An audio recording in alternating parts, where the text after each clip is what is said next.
Mejor hablemos. Daniela, esta película es la historia, o aparte de la historia, de su abuelo materno. Tito Lombana. Tito Lombana. La película se llama Smiling Lombana porque así le decían a él cuando estuvo en los Estados Unidos preso, ¿verdad? Sí. Por su sonrisa muy característica. Pero usted ya nos había contado la historia de su abuelo paterno. Esto de escudriñar en la propia familia, ¿es una decisión que viene de dónde o por qué empezar su carrera por ahí? Pues fue un poco una casualidad que esto hubiera pasado. Digamos que Carta a una sombra fue casi una película que a mí prácticamente como que me ofrecieron hacer.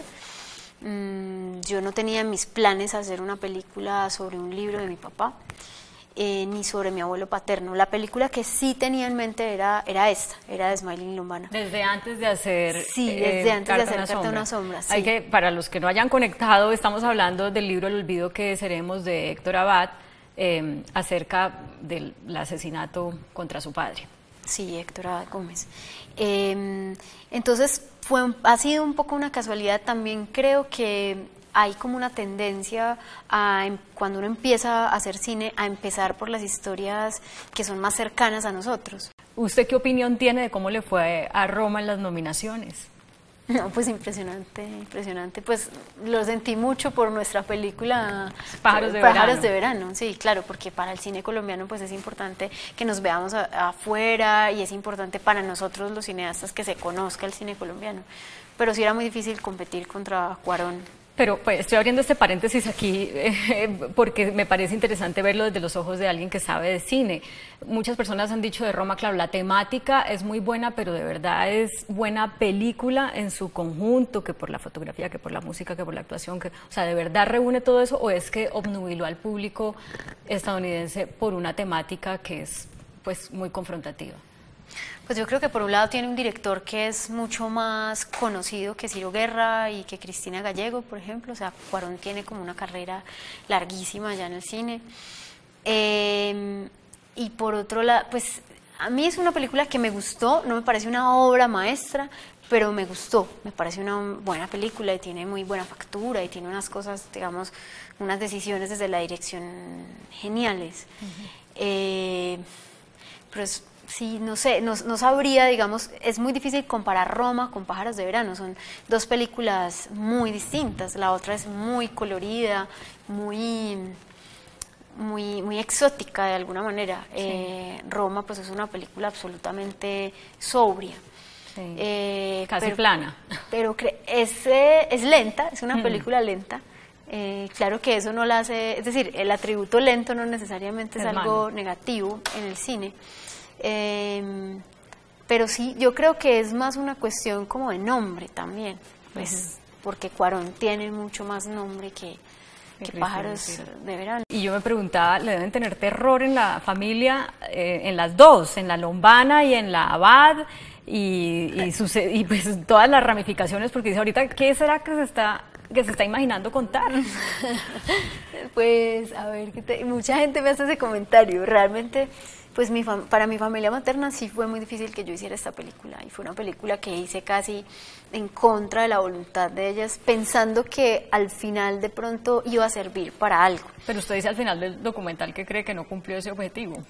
Pues sí, creo que no. De pronto muy a la larga, sí, ya a veces yo creo que uno a veces no ve como los resultados inmediatos de lo que uno hace. Yo me imagino que ellas siempre se cuestionaron, bueno, ¿por qué a la gente les va a interesar nuestra historia personal? Sí, como que no veían la relación entre su historia personal y el país, digamos, que es lo que intenta la película. Pues lo que intenta la película es precisamente presentar a un personaje que es un poco un arquetipo de la sociedad, es un personaje con el que muchos se pueden identificar o que muchos tienen en su familia, pero ellas no veían eso, no entendían por qué su historia privada, personal, se tenía que volver pública, para el interés de quién. Esa era un poco la pregunta. Hablemos, Daniela, de ese arquetipo, pero antes yo quiero saber si va a contar otra historia de familia después o ya se acaba ese capítulo. No, yo creo que ya no voy a contar más historias familiares. Pues seguramente, lo que te decía antes, creo que esas historias vuelven a aparecer indirectamente en lo que uno haga, porque uno pues finalmente filma lo que vive, pues cuenta lo que ha experimentado de alguna manera. Aunque haga una película de extraterrestres, los sentimientos humanos siguen siendo los mismos. Entonces creo que eso seguramente va a seguir apareciendo en las películas, pero yo ya no lo quiero hacer de manera tan explícita ni tan directa. Y tengo ganas de hacer ficción también. Cuando usted encuentra que en su familia, su abuelo fue un narcotraficante, pero es una familia que es la familia Abad, además... parte de su abuela materna tan culta, tan europea, y tener esa mancha, ¿cómo usted elabora a partir de eso tan particular, dejar ese mensaje general de es que a todos nos ha pasado y a todos nos puede volver a pasar? Sí, yo creo que, bueno, yo no creo que Tito, creo que tal vez es demasiado definirlo como narcotraficante, sí. Creo que era una persona que estuvo de alguna manera vinculado con el inicio de la mafia en los años 70. O sea, lo que yo también quería mostrar es cómo empezó a operar la mafia en nuestra sociedad, más como, digamos, el inicio era realmente el contrabando, y después cómo eso se volvió más una ideología. Esta mañana estaba peleando con una persona en Instagram, una persona desconocida, que me empezó a decir, bueno, pero qué pereza, otra vez una historia sobre el narcotráfico. Y realmente esta no es una historia sobre el narcotráfico, creo yo, esta es una historia sobre la violencia en Colombia.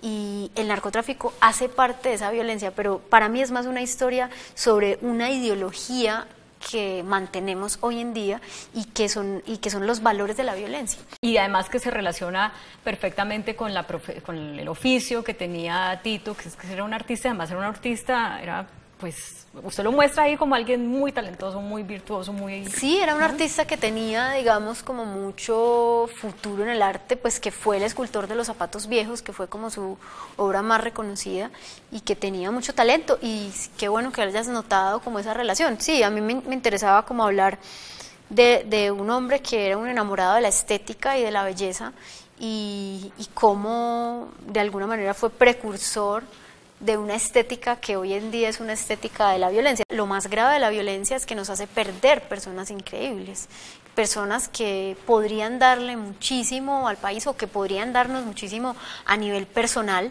simplemente pues las perdemos en medio de la guerra. Lo que quería mostrar era las consecuencias de esa corrupción de los valores, cómo nos afectan a nivel personal y a nivel de sociedad, y a nivel personal de familia pues nos afectan rompiendo totalmente una familia que se dividió realmente en dos.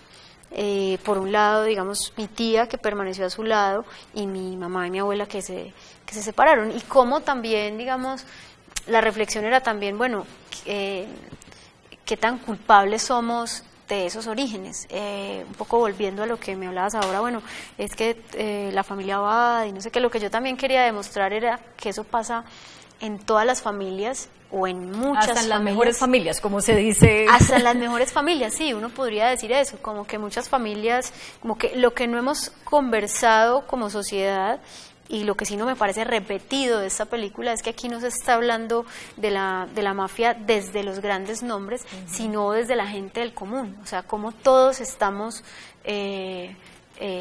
cómo a todos nos salpicó de alguna manera eso, y cómo todos terminamos aceptándolo indirecta o directamente. No, y todos heredamos la cultura del dinero fácil. Tito tenía algunas cosas que yo admiro mucho. Era además un seductor absoluto, pues. Creo que era una persona también culta, era una persona sensible. También un poco lo que quería demostrar es que no necesariamente la violencia viene de personas insensibles, incultas, ¿sí? Es decir, cualquier persona se podía afectar por eso. Mi abuelo Tito, el protagonista de la película, había tirado todo ese archivo. Lo que nosotros usamos es archivo familiar, totalmente familiar, es decir, cosas que ellos mismos grababan. Y Tito lo había botado a la basura y mi mamá lo recuperó. Y cuando empecé a hacer la película y vi que había tantas personas que no querían participar, entonces empecé a pensar, bueno, si nadie quiere aparecer en esta película, ¿yo qué voy a filmar? Y me acordé de ese archivo que tenía mi mamá guardado, que nos mostraba cuando éramos niños, que es un archivo de 8 milímetros y 16 milímetros, y que nosotros veíamos a veces en mi casa a través de un proyector, y con una beca que nos ganamos fui a ver el archivo, y me pareció muy valioso, no solo desde el punto de vista personal, sino también de cómo muestra a Colombia de esa época. ¿Cómo así que con una beca? Para ver el archivo, ¿dónde estaba el archivo? El archivo, mi mamá vive en Italia. Ya. Mi mamá vive en Italia, entonces yo pues necesitaba una beca para comprar el tiquete y sobre todo para digitalizar el archivo. Busquemos a la familia de Tito, ¿qué pasó con su familia? ¿Quién nos puede hablar de su infancia, por ejemplo? ¿O quién nos puede dar otro punto de vista?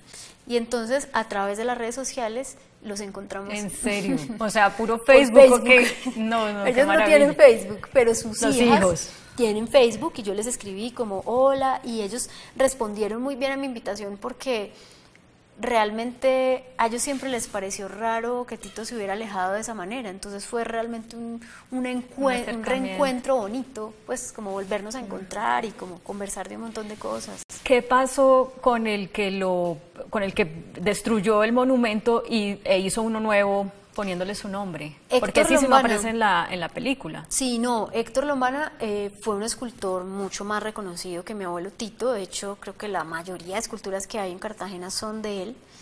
Y cuando yo empecé a hacer la película, él ya se había muerto. Entonces yo no pude hablar con él, solo pude hablar con sus hijas sí hablé. ¿Y pero esa parte no está en la película? Esa parte ¿Qué no le dijeron de cómo era la relación del con Tito? Pues aparentemente era buena, digamos que la teoría de ellas de por qué bueno, ellas están muy bravas conmigo en este momento, sí. Porque no están de acuerdo, digamos, con esa versión de que pues Tito es el autor original de los zapatos viejos, pero su hermano Héctor destruyó los zapatos y los volvió a construir. Pero la teoría que tienen ellos es pues que no había otra posibilidad, que las botas se estaban resquebrajando y que había necesariamente que tumbarlas. La teoría de mi familia es que no, que las botas estaban hechas de manera muy sólida y que podían resistir. Todo se volvió un plagio después. Exacto. Mejor hablemos.